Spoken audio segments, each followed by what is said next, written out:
There was a time in my life when the sound of the phone ringing would send a chill right down my spine. I'd see an unknown number pop up and my heart would pound. Debt collectors again.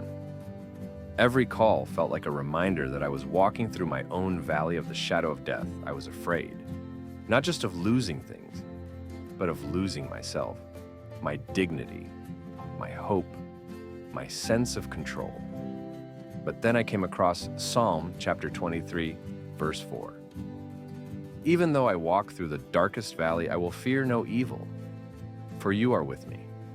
Your rod and your staff, they comfort me. At first, it sounded beautiful, but distant-like, something meant for someone stronger, someone more faithful. But the more I sat with it, the more I realized. David wrote this not from a place of safety, but from the middle of his own darkness. He wasn't spared the valley. He was led through it. And he found courage not because the threats disappeared, but because he knew he wasn't alone.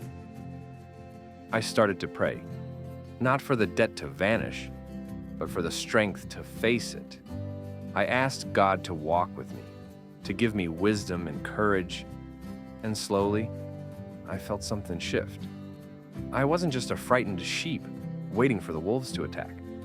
I was being guided, protected, and comforted. God's rod and staff. His protection and guidance became real to me. I realized I could face the collectors, not as a victim, but as someone with dignity and hope. And you know what? The fear began to fade. I started answering those calls. I started negotiating on my terms with honesty and respect. I wasn't begging, I was standing. I was no longer alone in the valley.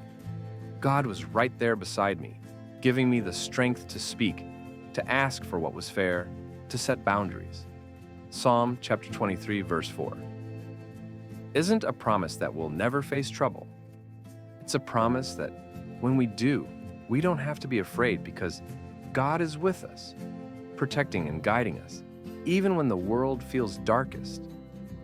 I learned that with God by my side, I could move from fear to courage, from hiding to negotiating, from being overwhelmed to being at peace. So now, when I think about those valleys, divorce, debt, whatever darkness comes, I remember I will fear no evil, for you are with me.